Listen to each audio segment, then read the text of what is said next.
Today we're going to be checking out filming locations for... Hey! You can't be playing that song! In my opinion, Beverly Hills Cop is one of the best action comedy movies of all time. It's definitely my favorite Eddie Murphy movie of all time, right next to Coming to America and The Golden Child. So today, we're going to be checking out filming locations for Beverly Hills Cop. Let's go see what we can find. This building here in front of me has got a lot of history. Built in 1929, it was originally the Hills Brothers Coffee headquarters, but since then it's become a popular filming location for decades. You probably already guessed it, inside this building is the interiors for the Detroit Police Department from Beverly Hills Cop and Beverly Hills Cop Part 2. Right on the other side of these doors is the staircase that we see Axel walking up in the beginning of the movie. Now that's also the same staircase that we see Ferris Bueller's sister walking down right after kissing Charlie Sheen. That's because this is the same police station from Ferris Bueller's Day Off. Now besides Beverly Hills Cop and Ferris Bueller's Day Off, they've also shot scenes for Jumpin' Jack Flash, Child's Play 2, and as I've previously shown you, they filmed the beginning dream sequence from License to Drive right behind this building.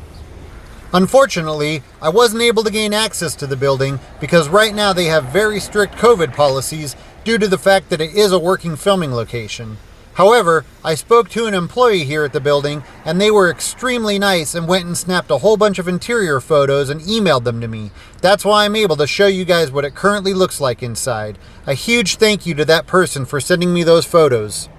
We see Axel Foley coming down this street right here. He comes up to this curb and uses that driveway to make a U-turn, crossing the street and parking against the curb in front of this building. He jumps out of his car, forgetting to put it in park, and after securing his car, he then heads across the street to his apartment building, which is located right here. Axel and his friend Mikey head here to Harvell's in Santa Monica to shoot some pool and have a few drinks. But as you can see in these photos from their Facebook page, the interiors have been heavily remodeled and the pool table has been replaced with a stage. However, behind the bar you can still find the exact same etched glass portraits that can be seen in the movie.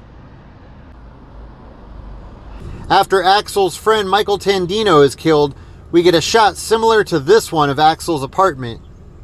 Now the shot would have been a little bit higher, it would have been more of a crane shot, but this is pretty much the shot that you get. We see Axel standing in front of this building, located directly across the street from his apartment. You can match up the windows in the background. And this building can be seen behind Inspector Todd when Axel's talking to him, telling him that he wants to take his vacation so that he can head out to Beverly Hills.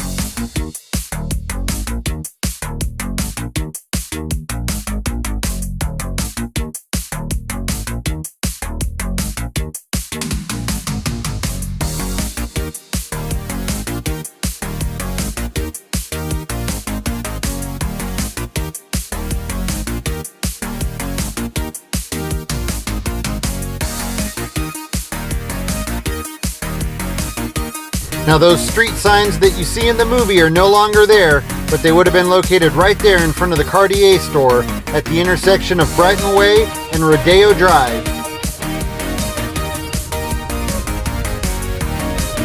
Rodeo Drive has changed a lot since Beverly Hills Cop was filmed, and those brass signs are no longer there, but these are the buildings that they would have been on.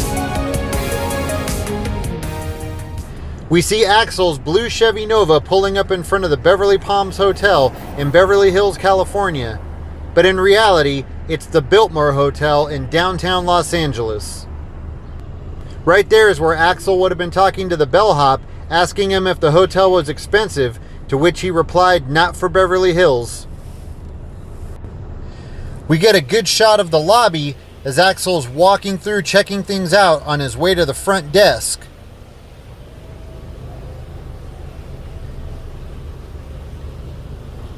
As you can see, things look really similar to the way they did in the movie. Now, I believe the actual desk that Axel would have walked up to would have been to my left and is no longer there, but this gives you a pretty good idea of what that scene looked like, looking at Axel from behind the desk. However, right back here, this is the exact spot where the hotel manager would have been sitting You can match up all the lines on the wall and that air conditioning vent up there. And somewhere right over here in the middle of the lobby is where we get that awesome scene with Damon Wayans making his on-screen debut.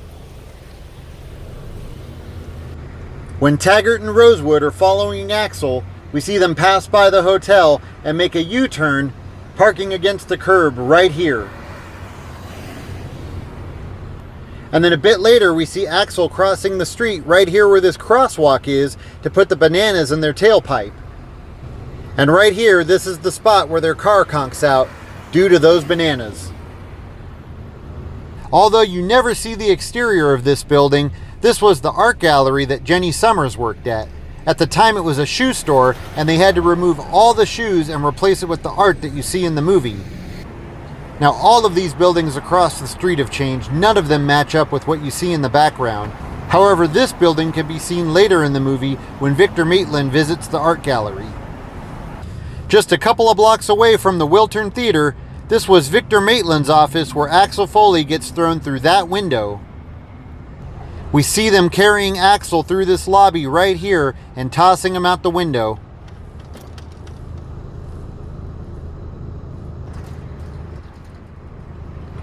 As he sits here stunned, you can see these steps in the background behind him. And of course right there, that's where the police car pulls up and they jump out and blame Axel for jumping through the window. Beverly Hills City Hall stood in for the Beverly Hills Police Department. We see the police car pulling up right here against the curb, and they take Axel out and walk him up these stairs into the police department.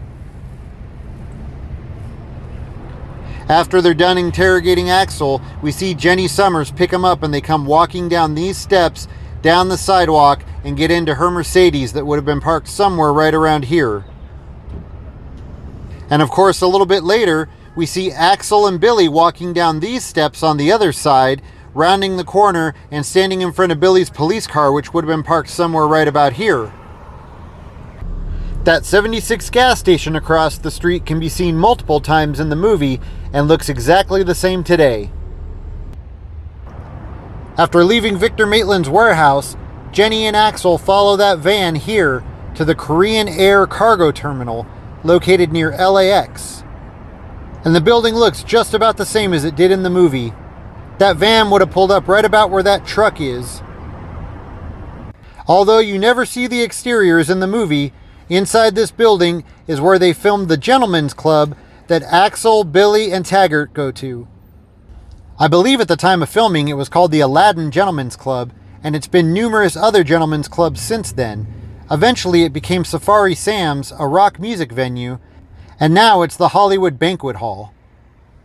This is the front gate to Victor Maitland's mansion, where we see Axel hanging out claiming to be having a picnic.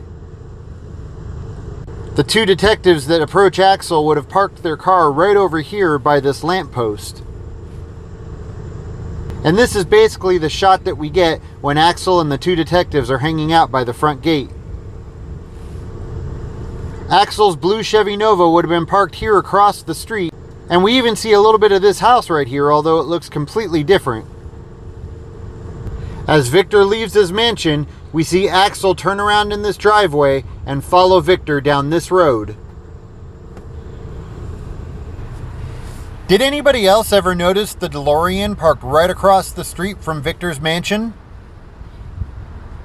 We see Victor's car traveling down the street right here, just before turning into this parking lot for the Horo Club. As Victor's car travels down this path, we see this building in the background, just before it pulls up to the front steps of the club. This is pretty much the exact shot we get as Victor and Zach get out of the car and then walk up the steps to the club. Moments later, Axel pulls up to the front of the club and tells the valet to make sure they park his car somewhere nice, because last time he was here, all that damage happened to his car. Axel then heads up these steps right here on the left side and into the club, and that's when we see the name above the door. Unfortunately, just like a lot of things right now, the club was closed up and the interiors were not accessible. Right here through these windows, that's the room where Axel would have met up with Victor and thrown Zach across the buffet table. This is Victor Maitland's warehouse. A few things here have changed, but for the most part, the building looks exactly like it did in the movie. Now, I think in the movie, this door over here was more of like a warehouse type roll-up door, and there was no ramp there in front of the doors. And they've since gotten rid of the fire escape, but the balcony still looks exactly the same. And that window over there had like a red awning over it. But other than that, pretty much everything is just like it was. This tree right in front, those rounded windows up top, the balcony, the buildings in the background, everything else pretty much matches up perfectly. And then right here across the street, this is the alley that they would have been sitting in while they're watching the warehouse. And you actually get some pretty good shots of this apartment building while Axel's talking to Billy and Jenny. As you can see, this alley just leads to the parking for this apartment building, so there's actually no reason why they would have been coming down this alley. Right there, that's where Billy would have been sitting and keeping watch, watching as they take Jenny out of the building and put her into the car. Right down there is the main entrance to Victor Maitland's mansion, which I already showed you. But this right here is the gate that we see Billy and Axel trying to pick the lock so that they can gain access to the mansion. Taggart would have pulled up right here and parked his car against the curb.